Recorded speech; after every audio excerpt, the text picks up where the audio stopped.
Hi Mito, and today on Sesame I'm going to show you how to make delicious chicken katsu in the oven. No frying required. Before we start, I'm going to prepare my oven to 220 degrees Celsius or 428 Fahrenheit. So first, take about 300 to 450 grams of chicken breast, remove the skin if it's still on, and cut into slices. Cutting the pieces thin like this reduces cooking time, meaning it's less likely to dry out in places.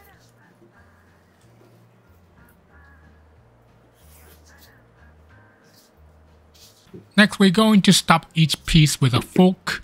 This again helps tenderize the meat, so it's going to be nice and soft after we cook it. Now I'll sprinkle it with a pinch of salt and pepper and transfer it to a bowl. Add about 1 tablespoon of flour and mix it around until all the slices are evenly coated.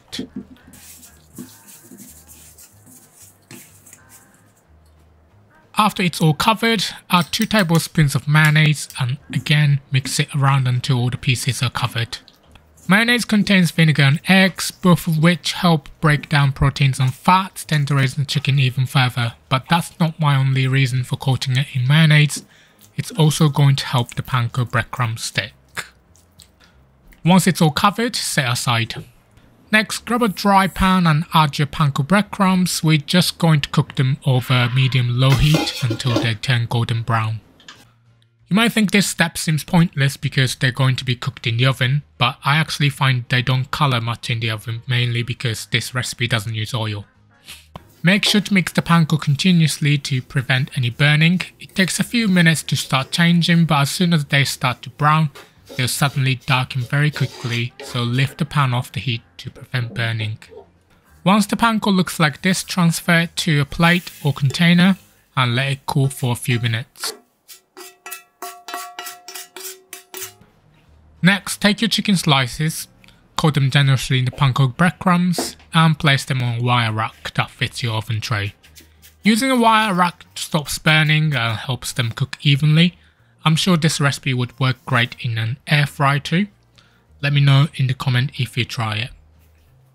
Now that they're all covered, place them in the oven on the bottom shelf and bake for 10 minutes.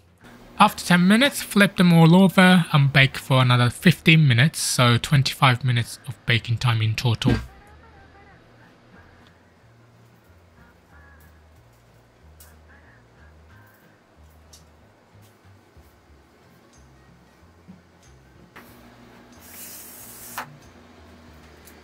While we wait for these, I'm going to show you how to make a sauce. Grab a small bowl and add 2 tablespoons of ground sesame seeds, 2 teaspoons of soy sauce, 2 teaspoons of Worcestershire sauce, 1 tablespoon of tomato ketchup, 1 teaspoon of sugar, and 4 teaspoons of water. Whisk it all together until combined, and that's it.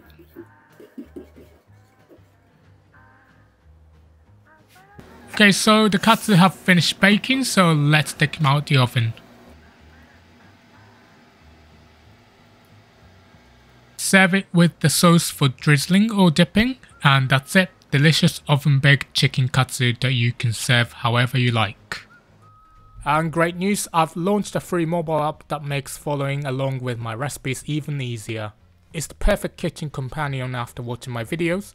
You can access step-by-step instructions right on your phone while you cook. The download link is in the description below.